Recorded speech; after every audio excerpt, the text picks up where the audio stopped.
Let's talk a little bit about the military and where Canada is militarily right now. We have a Prime Minister who has come up with this thing called Canada First.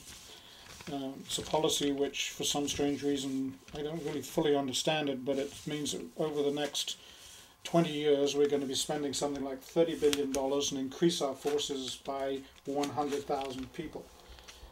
And I'm really not quite sure what that is all about, because we need to just stop and think for a moment what is going on. For years and years and years, the Canadian forces have been used in a peacekeeping, rebuilding fashion. They're very successful at it. But since 9/11, we have been out there in Afghanistan with a relatively small force, and we have not been peacekeeping at all. We have been, in essence, on the attack. We have lost, I'm not sure how many people we've lost, to tell you the truth. I think it's nearly 100 now. There is one right here, Captain Richard Stephen Leary, who was just killed a couple of weeks ago.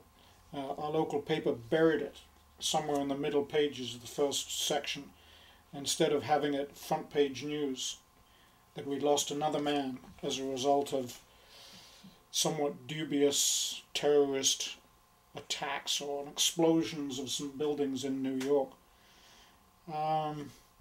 Why are we burying this kind of information in the back page? This is important to Canada, that we're losing men and women in a foreign land doing work that Canadian forces are not designed to do. Meanwhile, whenever somebody from the government goes over to visit these people in Afghanistan, are they protected by our forces? No. Who are they protected by? A murderous bunch of thugs called Blackwater, which is a private army from Halliburton, which was based now in Dubai, I believe. They used to be US, but then they've moved to Dubai because they no longer then have to answer to the American people's laws. Something is wrong here. So what does Canadian Action Party say about our military in Afghanistan?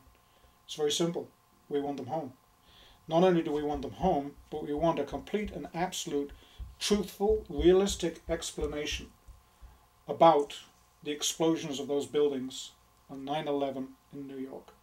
Because it's based upon these explosions that we have men and women dying overseas in what is, in my judgment, and I believe I'm right in saying Cap's judgment, an illegal occupation of a foreign country.